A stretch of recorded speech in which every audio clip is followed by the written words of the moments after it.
Assalamualaikum warahmatullahi wabarakatuh. Perkenalkan, saya Yosani Bella Tatundu, kelas 3B, semester 3, Program Studi Pendidikan Guru Sekolah Dasar dari Universitas Pendidikan Muhammadiyah Unimuda Sorong. Pembuatan video ini untuk memenuhi ujian tengah semester dari mata kuliah Belajar dan Pembelajaran di SD oleh dosen pengampu Ibu Syams Kusumaningrum, SS, MPDI. Pendekatan keterampilan proses pada hakikatnya adalah suatu pengelolaan kegiatan belajar mengajar yang berfokus pada pelibatan siswa secara aktif dan kreatif dalam proses pemerolehan hasil belajar menurut KONI pada tahun 1992.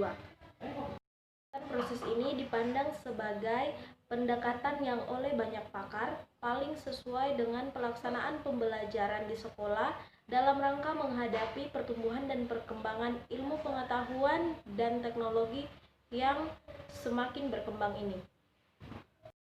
Dalam pembelajaran matematika pun, keterampilan proses ini sangat cocok untuk digunakan.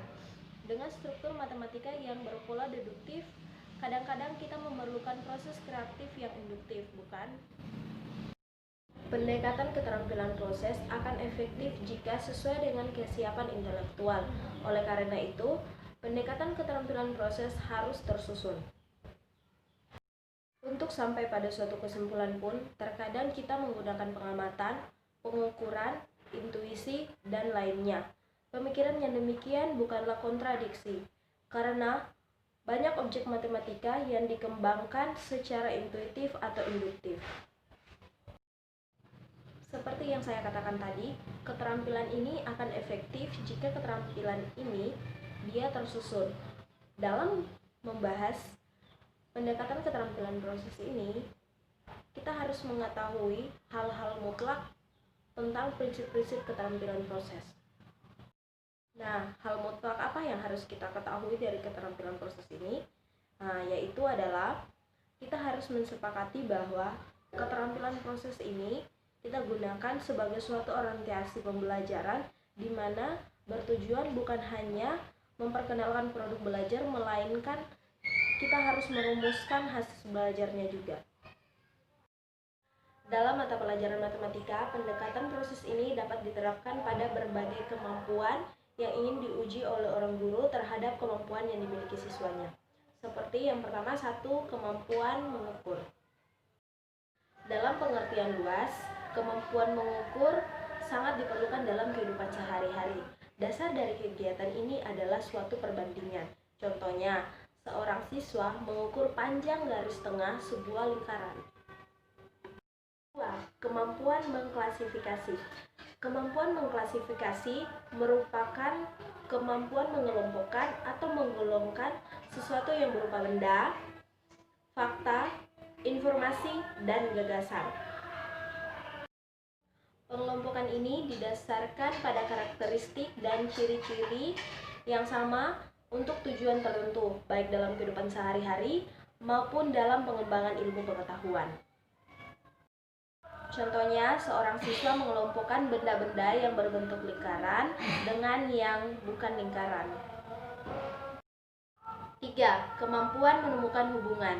Kemampuan ini merupakan kemampuan penting yang perlu dikuasai oleh siswa.